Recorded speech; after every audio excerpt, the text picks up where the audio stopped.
안녕하세요. 처음교회 성도여러분 반갑습니다. 김관우 목사입니다. 눈꽃큐티 함께 하도록 하겠습니다. 복음은 어리석은 자들을 완전하게 해주는 역할이 있습니다.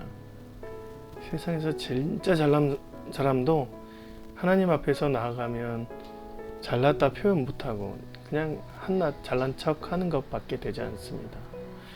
그러나 하나님의 복음은 하나님의 지혜가 입혀지는 과정이기 때문에 그 과정에서 사람들을 지혜롭게 하고 빛나게도 합니다. 그래서 복음 안에서는 언제나 날마다 하나님의 형상으로 사람이 완전해지는 과정을 가는 거죠. 예수의 제자들도 어부 출신이지만 결국에 그들의 복음 전파안에서 모든 사람들이 놀란 것처럼 복음 안에 있을 때 인생이 완전해질 수 있다는 것을 우리가 느낄 수 있습니다. 또 그 완성된 인생을 찾아 나가시는 저와 여러분이 되시기에 주님의 이름으로 축원드립니다. 오늘 이제 11월 첫째 날이잖아요. 그래서 함께 주님이 주신 귀한 말씀 보도록 하겠습니다. 디모데전서 전후서를 함께 살펴볼 텐데요.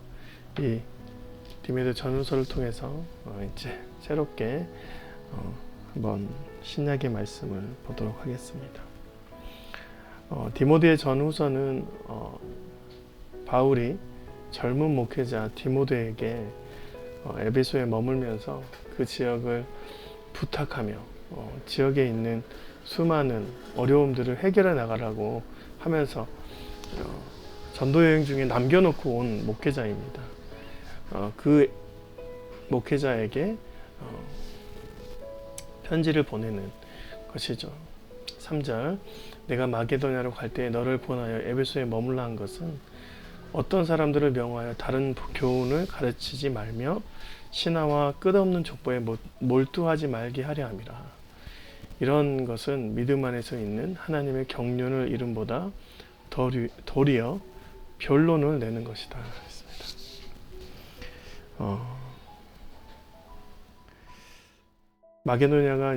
마게도냐에서 에베소에서 마게도냐에 갈 때 에베소 지역에 있는 사람들에게 교회 공동체가 형성이 되고 그 안에서 복음이 전달되고 이제 새롭게 일어나야 하는데 바울이 디모데에게 부탁을 한 것이죠. 그 지역에서 올바른 복음을 전하라. 그 안에 보는 게 다른 교훈들이 있었다는 것이죠. 신화와 끝없는 족보. 신화는 유럽 지역에 있었던 신화적 우상들을 말하고 끝없는 족보는 유대인들의 전통 안에서 있는 전통주의가 있었습니다. 그 두 가지의 상황이 에베소 교회를 항상 어렵게 했던 것이죠. 그래서 그 안에서 그것을 막고 온전한 복음을 전할 수 있도록 디모데를 그곳에 남겨둔 것입니다. 에베소 지역에.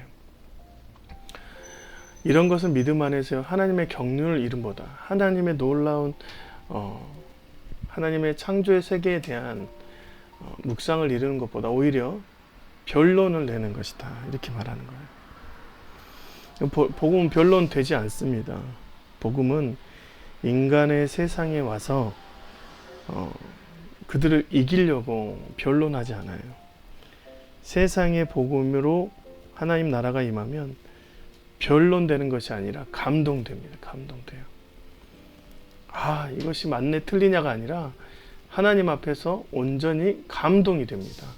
그 감동을 통해서 영광으로 임한 감동을 통해서 우리가 복음을 받아들이는 거죠. 변론에서 이성적으로 깨닫는 사람들은 절대 복음을 알게 되지 않습니다. 그래서 전쟁이 아니라 그것을 쟁취하기 위한 전쟁이 아니라 영광으로 하나님의 복음을 받아들이는 역사가 일어나는 것이죠. 변론되는 것은 아니에요. 복음은 그래서 싸우지 않습니다. 복음을 실은 내어주는 거예요. 이제 복음 안에서는 이제 여러 가지 진리가 있겠지만 진리에 대해서는 강력하지만 사람과 어떤 논쟁, 쟁취되는 그런 갈등에 의해서는 오히려 내놓는 입장입니다. 그래서 갈등이 일어나지 않아요. 한쪽은 복음을 향해서 변론하고 핍박하는 사람이 있다면 복음을 받아들인 사람들은 그 핍박을 상대해서 이기는 것이 아니라 오히려 그 안에 들어가 핍박을 당하는 자가 됩니다. 십자가와 비슷하죠. 마치 모양이 딱 십자가와 같습니다. 그래서 복음은 십자가라고 말해도 과언이 아닌 것이죠. 그래서 그 다음에 이렇게 나와 있는 것이죠. 이 교훈의 목적은 청결한 마음과 선한 양심, 거짓에 없는 믿음에서 나오는 사랑이다. 복음을 통해서 받는 그 믿음 안에는 사랑이 포함되어 있어요. 이 사랑은 자기를 비방하는 사람, 원수까지도 사랑할 수 있는 사랑이 포함되어 있어요. 그래서 싸우지 않아요. 변론하지 않아요.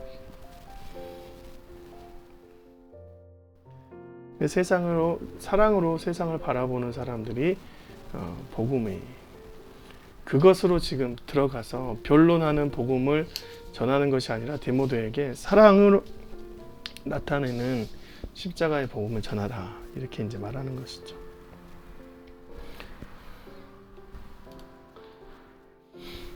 사람들이 이것에 벗어나 헛된 말을 빠져 율법의 선생이 되려 하나 자기가 말하는 것이나 자기가 확증하는 것도 깨닫지 못한다.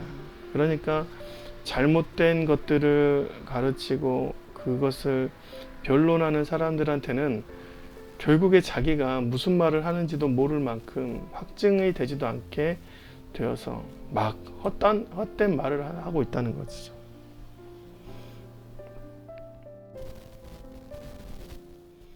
복음 안에는 변론이 있는 것이 아니라 진리가 있습니다. 그 진리는 인간이 확정하는 게 아니라 성령께서 증언하세요.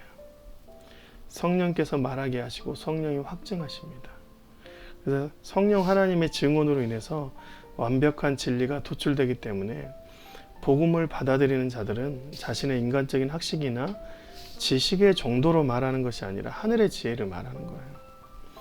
하늘과 땅에서 확증된 언어와 진리를 말하게 되는 상황이기 때문에 아무리 학식이 없어도 복음으로 깨닫는 그 진리, 사랑을 선포하는 사람들은 정말 귀한 고급 언어, 하늘의 언어를 할 수 있는 것이죠. 그 확실함은 인간이 얻어내는 것이 아니라 성령께서 주시는 것이다. 그런데 오늘 바울은 율법에 대해서 잠깐 얘기합니다. 하도 율법에 대한 얘기를 많이 하니까 율법이 선하냐 악하냐 이런 얘기를 하니까 결국 율법에 대해서 정리를 합니다. 그러나 율법은 사람이 그것을 적법하게만 쓰면 선한 것임을 우리가 안다 했습니다. 율법이 난무하는 그 시절 율법으로 그리스도인들을 죽이는 수많은 유대인들이 있었습니다. 그런데 원래 이 율법은 하나님께서 주신 적법한 것이다, 선한 것이다 라고 예를 들은 것이죠. 그래서 율법이 사용되어야 될 사람이 있다. 그것은 무법한 사람이다. 알 것은 이것이니 율법은 옳은 사람을 위하여 세운 것이 아니라 오직 불법한 자와 복종하지 않은 자와 경건하지 않은 자와 죄인과 거룩하지 아니한 자와 막는 자와 아버지를 죽이는 자와 어머니를 죽인 자와 살인한 자와 음행하는 자와 남색하는 자와 인신매매하는 자와 거짓말하는 자와 거짓 맹세하는 자와 기타 바른 교훈을 거스르는 자를 위한 것이다. 무법한 사람들에게 통해서 삶의 모범을 보여주는 게 율법이다. 근데 여러분, 율법은 복음과 상관없습니다. 율법은 삶과 상관이 있어요. 삶과 삶의 모범을 제시하는 거예요. 그래서 율법을 통해서 삶의 모범의 기준을 알게 되면, 이 무법한 자가 살게 되면 복음으로 선한 것으로 가까워지는 것이죠. 하지만 이 삶의 형태가 복음이냐 했을 때는 그건 아니에요. 아무런 마음이 없는 복음, 마음이 없는 율법, 본질이 없는 율법의 행위는 결국 사람들을 정죄하게만 하는 것이죠. 다시 말해서 사랑, 믿음에서 나오는 사랑으로 인해서 율법이 완성되는데, 그 율법이 완성된 사람들은 완성된 그 사랑으로 살아가기 때문에 무법한 자와 같지 않고 완성된 복음의 삶을, 율법이 필요 없는 자가 되는 것이죠. 결국 이 모든 것을 말하는 것은 하나님의 영광의 복음을 따릅니다.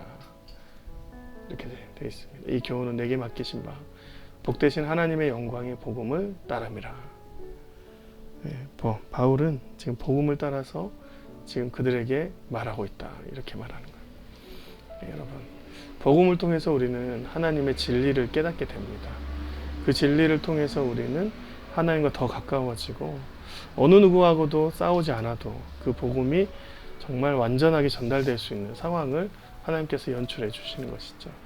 변론하려고 하지 마시고 그들에게 하나님의 영광을 제시하고 그 제시된 것으로 자연스럽게 하나님을 만날 수 있도록 기도하시면 될 것 같습니다. 오늘도 이런 마음으로 주님 앞에 나아가 주님의 삶을 살아가시는 저와 여러분이 되시게 주님의 이름으로 축원드립니다. 고맙습니다.